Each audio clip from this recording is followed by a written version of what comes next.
ডিভোর্সের ৮ বছর পর স্বামী আইএএস হয়ে সামনে আসায় স্ত্রীর জ্ঞান হারানোর অবস্থা হল এবং মুহূর্তের মধ্যেই সমস্ত অহংকার চুরমার হয়ে গেল।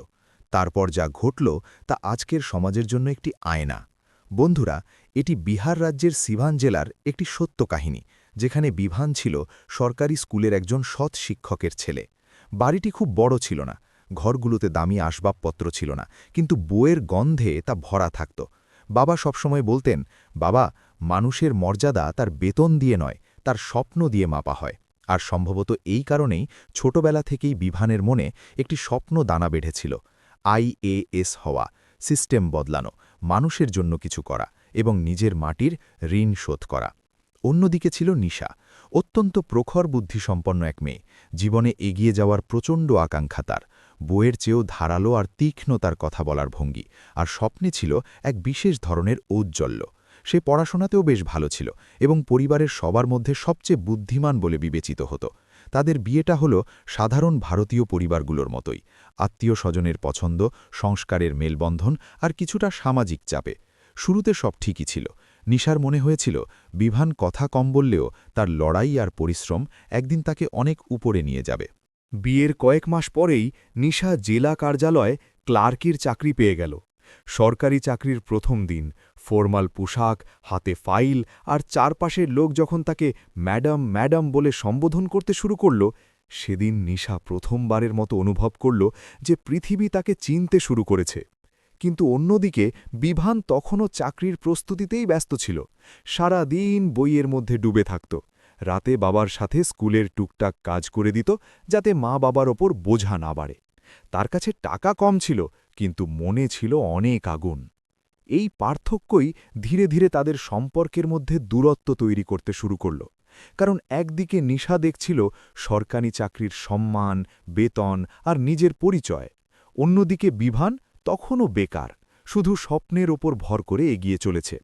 শুরুতে নিশা তাকে বোঝাত, ঠিক আছে, পড়াশুনো করো, তোমার দিনও আসবে।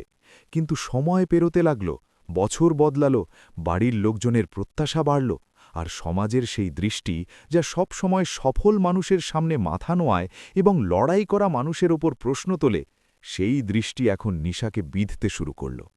অফিসের সহকর্মীরা বলতে শুরু করল, ম্যাডাম, আপনার স্বামী কি করেন? সে যখন বলতো প্রস্তুতি নিচ্ছে, তখন পেছন থেকে মৃদু হাসির শব্দ ভেসে আসত, আরে পড়াশোনা দিয়ে কি হয়, চাকরি চাই, চাকরি। কত পড়বে আর কতদিন? আপনি তো ক্লার্ক ম্যাডাম, আপনার স্ট্যান্ডার্ডই আলাদা। নিশা এসব কথা মনে চেপে বাড়ি ফিরত এবং পরে সেই সব খোটা বিভানকে শোনাতে শুরু করত, কখনো ভালোবাসা দিয়ে, কখনো রাগে, কখনো অপমানে, আবার কখনো ভাঙা সম্পর্কের টানে। একদিন সে খোটা দিয়েই দিল, তুমি আর কত বছর পড়াশোনা করবে? তোমার জন্য আমাকেই সবার কাছে জবাবদিহি করতে হয়। বিভান শান্ত স্বরে বলল, স্বপ্ন একদিন সত্যি হবে নিশা, শুধু আরেকটু পাশে থেকো। কিন্তু নিশা বদলে গিয়েছিল। একটা চাকরি পেয়ে যাওয়ার পরে সে নিজেকে অনেক উঁচু মনে করতে শুরু করেছিল। সে ভুলে গিয়েছিল যে সরকারি পরিচয়ের চেয়েও বড় হলো সংস্কার আর মনুষ্যত্ব। ধীরে ধীরে দুজনের পথ আলাদা হতে শুরু করল। ঝগড়া বাড়তে লাগল, ভাষা হলো তিক্ত। নিশা অফিসে সম্মান পেত, আর বাড়িতে এসে বিরক্ত হতো। তার মনে হতো, আমি রোজগার করি আর এ শুধু বইয়ের বোঝা বয়ে বেড়ায়। অবশেষে সেই দিনটি এলো যখন রাগ আর অহংকারে সে বিভানকে বলেই দিল, আমি তোমার সাথে থাকতে পারবো না, তোমার পড়াশোনার জন্য আমার জীবন থেমে থাকতে পারে না, আমার ডিভোর্স চাই। সেই মুহূর্তে বিভানের চোখ ভিজে এলো, বুকটাও ভাঙল, কিন্তু সে ভেঙে চুরমার হয়ে ছড়িয়ে পড়ল না। সে শুধু একটি কথাই বলল, ঠিক আছে নিশা, আমার পরিশ্রম যদি তোমার কাছে বোঝা মনে হয় তবে আমি তোমাকে আটকাবো না, কিন্তু একটা কথা মনে রেখো, ভাগ্য সবসময় এক জায়গায় দাঁড়িয়ে থাকে না। আর ডিভোর্স হয়ে গেল। নিশার মনে হলো সে এক বিশাল বোঝা নামিয়ে ফেলল। সে ভাবতে লাগল যে সে জীবনের সবচেয়ে বড় সিদ্ধান্তটি নিয়ে ফেলেছে। এখন আর কোনো খোটা শুনতে হবে না, কোনো বেকার স্বামীর চিন্তা নেই, আর কারো সামনে সাফাই দেওয়ারও প্রয়োজন নেই। কিন্তু ভাগ্য তখনও তার খেলা দেখায়নি, সেই খেলা যা পুরো গল্পকে বদলে দিতে চলেছে। ডিভোর্সের পরের প্রথম রাত। বিভান তার ছোট্ট ঘরে ফাইল আর বইয়ের মাঝে চুপচাপ বসে রইল। চোখে জল ছিল না, রাগও ছিল না, ছিল শুধু এক অদ্ভুত শূন্যতা, যেন কেউ তার আত্মা থেকে শেষ আশাটুকুও কেড়ে নিয়েছে। বাবার ঘরের কাশির শব্দ, মায়ের ভেঙে যাওয়া কণ্ঠ আর চারপাশে ছড়িয়ে থাকা দারিদ্র্যের সেই জ্বালা সব যেন তার বুকে বিঁধছিল। কিন্তু সেই রাতেই সে প্রথমবার অনুভব করল যে মানুষের আসল শক্তি ভেঙে পড়ার পরেই বোঝা যায়। সে পুরোপুরি ভেঙে গিয়েছিল, টুকরো টুকরো হয়ে গিয়েছিল। কিন্তু ভাঙা কাঁচের ধার কখনো কখনো সবচেয়ে বেশি তীক্ষ্ণ হয়, আর সেই ধারই এখন তার পরিশ্রমে রূপ নিতে যাচ্ছিল। পরের দিনই সে ব্যাগ গুছিয়ে শহর ছেড়ে এক নতুন সফরে বেরিয়ে পড়ল। সেই সফরের নাম ছিল নিজেকে প্রমাণ করা। সে একটি সস্তা চায়ের দোকানের ওপরে ছোট্ট একটা ঘর ভাড়া নিল। দেয়ালগুলো ঝাপসা, ছাদে ফাটল, একটা ফ্যান যা থেকে গরম হাওয়া আসত, আর একটা বাল্ব যা রাতের অন্ধকার পুরোপুরি কাটাতে পারত না। কিন্তু সেই ঘরেই সে ইউপিএসসি প্রস্তুতি শুরু করল। বই, নোটস, অনলাইন ক্লাসের শব্দ আর হাজারো স্বপ্নের ধুকপুকানি হয়ে উঠল তার জগৎ। কখনো লাইব্রেরিতে নোটস বানাত, কখনো সারা দিন লাইব্রেরিতে পিঠ বাঁকিয়ে পড়ে থাকত। তার পৃথিবী এখন মাত্র দুটি শব্দে সীমাবদ্ধ ছিল: পরিশ্রম আর স্বপ্ন। কিন্তু সংগ্রাম সহজ ছিল না। দিল্লির মতো বড় শহর, ছোট্ট ঘর আর মাথার ওপর দায়িত্বের পাহাড়, সব মিলিয়ে তাকে প্রতিদিন নতুন পরীক্ষায় দাঁড় করিয়ে দিত। টাকা কম ছিল, আর সেই অভাব মেটানোর জন্য সে টিউশনিও করাত। শুধু এই জন্য যে কিছু টাকা যেন বই কেনা আর ফর্ম ফিল-আপের কাজে লাগে। রাতে কখনো ঘুম না এলে সে আকাশের দিকে তাকাত, যেখানে তারকারা চমকাত, যেন কোনো পুরনো বন্ধুর মতো তার কষ্টগুলো বুঝতে পারছে। তাদের উজ্জ্বলতা তাকে মনে করিয়ে দিত যে অন্ধকার যতই গভীর হোক না কেন, সকাল অবশ্যই আসবে। সে আবার সাহস সঞ্চয় করত, কারণ সে জানত যাদের সংকল্প দৃঢ় তাদের সকাল দেরি করে হলেও উজ্জ্বল হয়েই আসে। তবুও যখন হতাশা তাকে জাপটে ধরত, তখন নিশার কথাগুলো তলোয়ারের মতো তার স্মৃতিতে ভেসে আসত। তোমাকে দিয়ে কিছু হবে না, আমি তোমার সাথে থাকতে পারব না। এই কথাগুলোই তার রাতের জ্বালানি হয়ে উঠেছিল। সে আরও বেশি পড়ত, আরও বেশি পরিশ্রম করত, আরও বেশি উন্মাদনা নিয়ে লড়ত। প্রথমবার প্রিলিমস দিল, ফেল। দ্বিতীয়বার দিল, আবারও ফেল। কিন্তু লড়াই সেই জেতে যে শেষ নিঃশ্বাস পর্যন্ত ময়দান ছাড়ে না। বিভান তার অভিধান থেকে হার মানা শব্দটি বের করে দিয়েছিল। তৃতীয়বার সে নিজেকে পুরোপুরি উজাড় করে দিল, দিন রাত এক করে ফেলল, যেন প্রতিটি মিনিট তার জীবন বদলে দেবে, যেন প্রতিটি পাতা তাকে নতুন দিশা দিচ্ছে। রেজাল্টের দিন এলো। বিভান কাঁপানো হাতে মোবাইলের স্ক্রিন খুলল, রোল নাম্বার টাইপ করে এন্টার চাপল। কয়েক সেকেন্ড যেন তার নিঃশ্বাস বন্ধ করে দিল, আর তারপর একটি উজ্জ্বল নম্বর তার চোখের সামনে ভেসে উঠল, AIR 62, UPSC CSE selected, IAS। সেই মুহূর্তেই সে তার বইগুলোকে জাপটে ধরল। তার চোখে ছিল বছরের পর বছরের ক্লান্তি, কিন্তু সেই ক্লান্তিতে আজ এমন এক দ্যুতি ছিল যা কোনো পরাজয় কখনো নেভাতে পারবে না। সে আকাশের দিকে তাকাল, সেই আকাশ যা তার প্রতি রাতের সাক্ষী ছিল, যখন সে একা ছিল, যখন সে ক্ষুধার্ত ছিল, যখন প্রতিটি খোঁটা তার বুকে তীরের মতো বিঁধত। আজ সেই আকাশ তার জয় দেখছে। সে বাড়িতে ফোন করল। বাবার কাঁপানো গলা, হ্যাঁ বাবা, বল। আর বিভানের ধরা গলায় উত্তর, বাবা, আমি IAS হয়েছি। কয়েক সেকেন্ডের নীরবতা, তারপর কান্নার শব্দ, গর্বের, খুশির আর বছরের পর বছরের সাধনার। মা ফুপিয়ে কাঁদতে কাঁদতে বললেন, তুই আমাদের পৃথিবী বদলে দিলি বাবা। সেই রাতে বিভান নিজের কাছে এক প্রতিজ্ঞা করল। সে আর পেছনে ফিরে তাকাবে না, এখন শুধু সামনের দিকে, শুধু দায়িত্ব, শুধু লক্ষ্য। কয়েক সপ্তাহ পর সে ট্রেনিংয়ে চলে গেল। ট্রেনিং শেষ হওয়ার পর যখন পোস্টিং লিস্ট এলো, তখন তার হৃৎস্পন্দন 1 সেকেন্ডের জন্য থেমে গেল। সে স্ক্রিনে নজর বুলালো, আর তারপর একটা দীর্ঘশ্বাস ছাড়ল। তার প্রথম পোস্টিং ছিল সেই জেলাতেই যেখানে নিশা গত 7 বছর ধরে ক্লার্কের চাকরি করছে। ভাগ্য আবার এক মোড়ে এসে দাঁড়িয়েছে, শান্ত কিন্তু সবকিছু ওলটপালট করে দেওয়ার মতো। ওদিকে নিশা তখনও কিছু জানে না, না রেজাল্ট, না ট্রেনিং, না পোস্টিং। সে এখনও সেই অফিসের ফাইলের মাঝে নিজের জীবনটাকে টেনে নিয়ে যাচ্ছে, কিছুটা ক্লান্তিতে, কিছুটা নীরবতায়, আর কিছুটা অনুশোচনায়, যা সে নিজেও স্বীকার করতে রাজি ছিল না। সে কি জানত যে মানুষটিকে সে অযোগ্য বলে ছেড়ে দিয়েছিল, সেই এখন তার শহরে অফিসার হয়ে আসতে চলেছে? খুব শীঘ্রই দুজনের চোখ এমনভাবে মিলবে যেন সময় নিজে থমকে দাঁড়িয়ে তাদের জিজ্ঞেস করতে চায়, এখন কি বলবে নিশা? যখন নতুন এসডিএম আসার খবর জেলায় পৌঁছাল, পুরো অফিসে তাকে নিয়ে আলোচনা শুরু হলো। আরে, এ তো সেই AIR 62 পাওয়া ছেলেটা। খুব তীক্ষ্ণ বুদ্ধি, ইউপিএসসিতে টপারদের তালিকায় নাম ছিল। আজ থেকে আমাদের জেলা বদলে যাবে। শুধু একজন মানুষই ছিল যে বাইরে থেকে শান্ত দেখালেও ভেতরে তুফানের চেয়েও বেশি অশান্ত ছিল, নিশা। নামটি সেও পড়েছিল, বিভান শর্মা। সেই একই অক্ষর, একই বিন্যাস, একই নাম, যা একসময় তার জীবনে প্রেম ছিল, তারপর যন্ত্রণা হলো, আর শেষে অনুশোচনা হয়ে তার ভেতরে কোথাও লুকিয়ে গিয়েছিল। কিন্তু সে তৎক্ষণাৎ মনকে ঝেড়ে ফেলল। না, নাম তো হাজার হাজার মানুষের একই হয়, সে হতে পারে না। আবার অন্য মুহূর্তেই মন তার বিরুদ্ধে দাঁড়িয়ে বলল, কিন্তু যদি সেই হয়? সে ভয়ে ভয়ে নিজেকেই জবাব দিত, না, সে আইএএস কিভাবে হবে? সে তো পড়াশোনাতেই আটকে ছিল, না ছিল টাকা, না পরিবেশ, না সুযোগ। আর সবচেয়ে বড় কথা, সে যদি আইএএস হতোই, তবে আমি সবার আগে জানতে পারতাম। নিজের তর্কেই নিজেকে মিথ্যা সান্ত্বনা দেবার চেষ্টা করতে থাকল সে। কিন্তু তার নাম শুনেই হৃৎস্পন্দন দ্রুত আর অনিয়ন্ত্রিত হয়ে গিয়েছিল। পরের দিন ছিল নতুন এসডিএমের বরণ করার দিন। পুরো অফিস মেইন হলে লাইন করে দাঁড়িয়েছিল। File section, accounts, driver, peon, এমনকি ঝাড়ুদাররাও পরিপাটি করে দাঁড়িয়েছিল। নিশাও তাদের সাথে দাঁড়িয়েছিল। বাতাসে একটা মৃদু উত্তেজনা, কিছুটা আনন্দ আর কিছুটা ভয় মিশেছিল। নিশা নিজে ভিড়ের অংশ ছিল ঠিকই, কিন্তু ভেতরে সবচেয়ে বেশি ভীত ছিল তার হৃদয়টাই। গাড়ি আসার শব্দ হল, সবার নজর ওদিকে গেল। সরকারি সাদা জিপটি ধীরে ধীরে পোর্টিকোর নিজে এসে থামল। ড্রাইভার নামল, গার্ডরা ডানে বামে দাঁড়াল। নিশার নিঃশ্বাস আটকে এলো। সে নিজেকে বোঝাতে থাকল, শান্ত থাকো, অন্য কেউ হবে, ভাগ্য এতটা নিষ্ঠুর হতে পারে না। কিন্তু ভাগ্যের হয়তো এই কথাতেই হাসি পাচ্ছিল। জিপের পেছনের দরজা খুলল, একটি পা বাইরে এলো, দৃঢ়, আত্মবিশ্বাসী আর সংযত। তারপর দ্বিতীয় পা, আর তারপর সেই মুখ যাকে সে একসময় ছেড়ে দিয়েছিল, যাকে সে তুচ্ছ ভেবেছিল, যাকে সে বলেছিল তোমাকে দিয়ে কিছু হবে না। আজ সেই মুখ আইএএস অফিসার হয়ে তার সামনে দাঁড়িয়ে। নিশার চোখ বড় বড় হয়ে গেল, তার আঙুলগুলো অবশ হয়ে এলো। হৃৎস্পন্দন এত বেড়ে গিয়েছিল যে সে নিজের বুকের শব্দ নিজেই শুনতে পাচ্ছিল।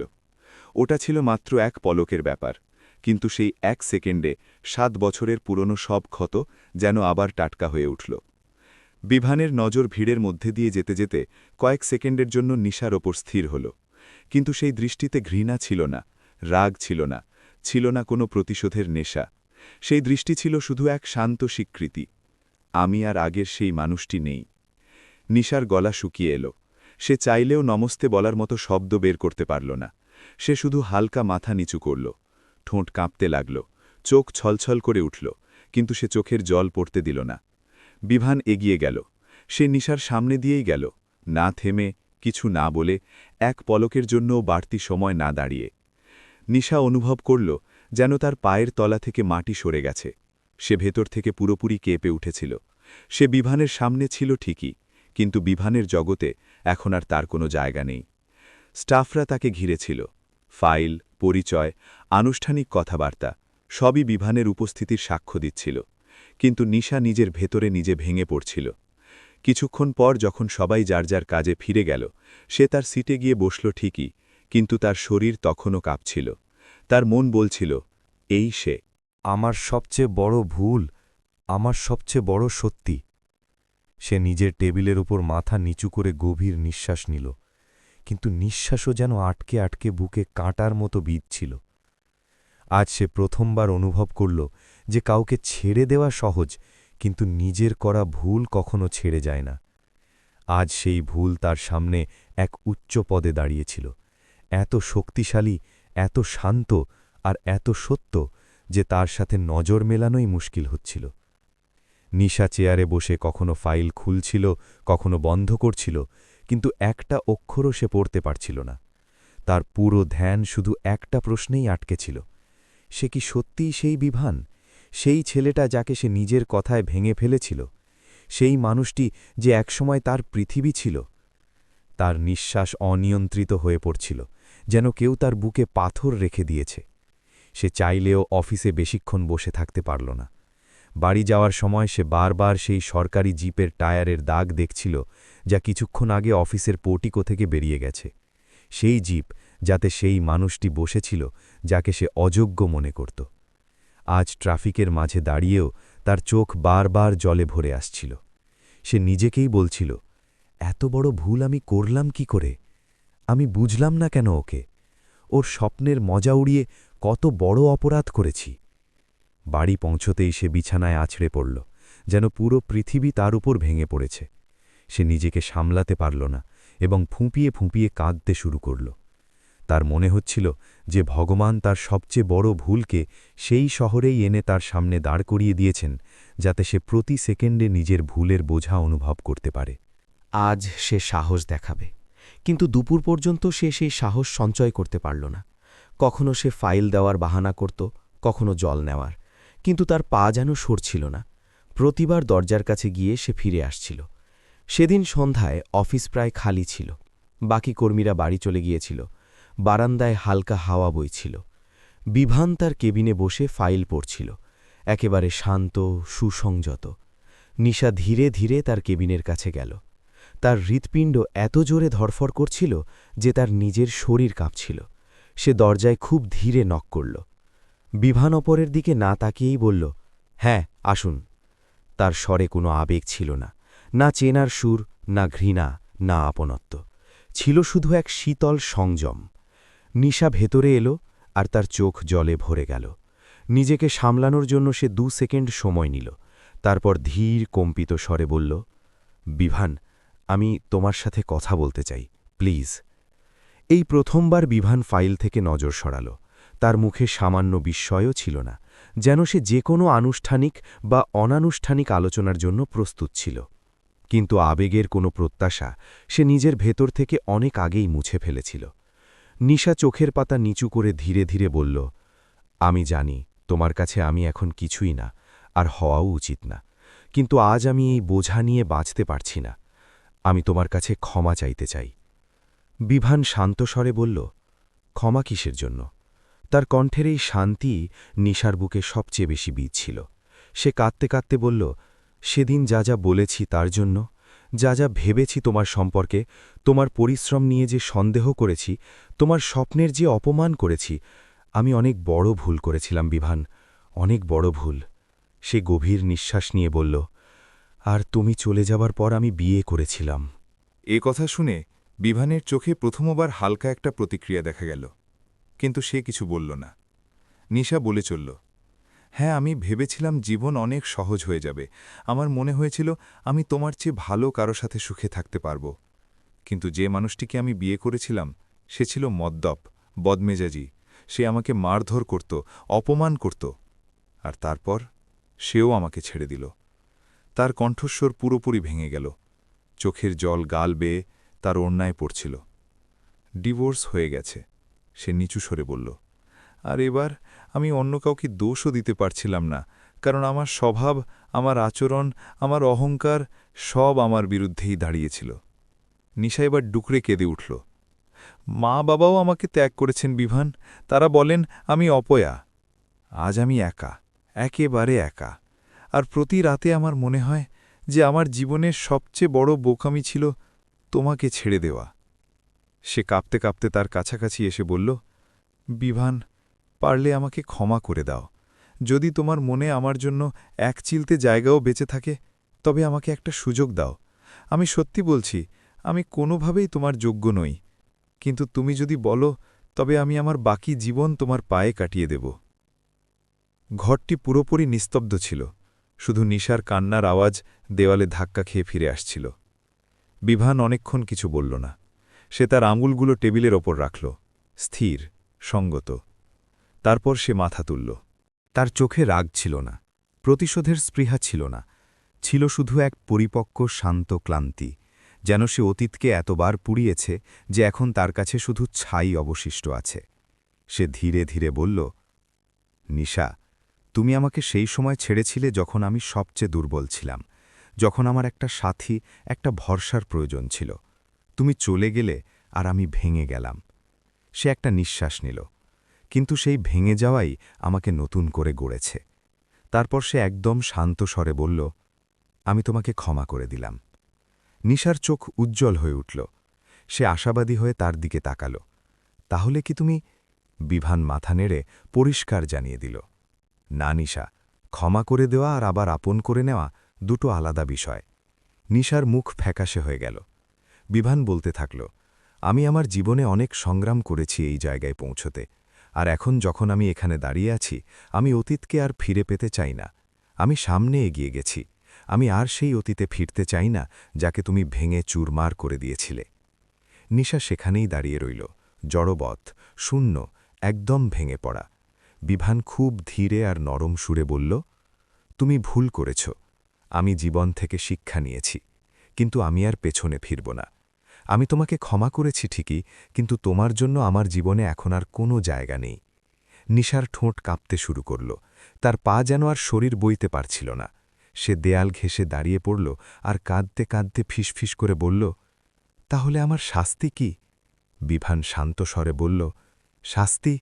শাস্তি তো তুমি পেয়েই গেছ নিশা, সেই শাস্তি যা মানুষ নিজের ভুল থেকে পায়, অনুশোচনা, একাকিত্ব আর সেই দহন যা জীবনভর বিদ্যে থাকে। নিশা ফুঁপিয়ে কেঁদে উঠল। আজ তার মন পুরোপুরি ভেঙে গেল, আর সেই ভাঙন আর কোনোদিনও জোড়া লাগবে না। বিভার নজর নিচু করে নিল, আর সে ঘর থেকে বেরিয়ে গেল, একবারও পেছনে না তাকিয়ে। নিশা সেখানেই দাঁড়িয়ে রইল, নিজের করা পাপের ছাইয়ের মধ্যে ডুবে যেতে থাকল। তার চোখ বলছিল, যদি সময় ফিরে পাওয়া যেত, কিন্তু সময় কখনো ফেরে না, শুধু শিক্ষা দিয়ে যায়। বন্ধুরা, কোনো মানুষের মূল্য তার সংগ্রাম দিয়ে বিচার করতে শিখুন। আজ যে ব্যর্থ, সেই হয়তো কাল আপনার কল্পনার চেয়েও উঁচুতে উঠে যেতে পারে। অহংকার সম্পর্ককে ধ্বংস করে দেয়, আর ভেঙে যাওয়া সম্পর্কের অনুশোচনা সারা জীবন দহন করে। কিন্তু আপনাদের কি মনে হয়, নিশার কি দ্বিতীয় কোনো সুযোগ পাওয়া উচিত ছিল? মানুষ কি তার ভুল শুধরে নিতে পারে, নাকি কিছু ভুল এমন হয় যা সারা জীবন পিছু ছাড়ে না? কমেন্টে অবশ্যই আপনার উত্তর জানাবেন। আপনার একটি কথা অন্য কারোর চিন্তা বদলে দিতে পারে। আর গল্পটি ভালো লেগে থাকলে ভিডিওটি লাইক করুন, কাহানি সেন্টার চ্যানেলটি সাবস্ক্রাইব করুন এবং বন্ধুদের সাথে শেয়ার করুন। দেখা হবে পরের ভিডিওতে। ততক্ষণ ভালো থাকুন, আপনজনদের সাথে থাকুন, আর সম্পর্কের মর্যাদা বুঝুন।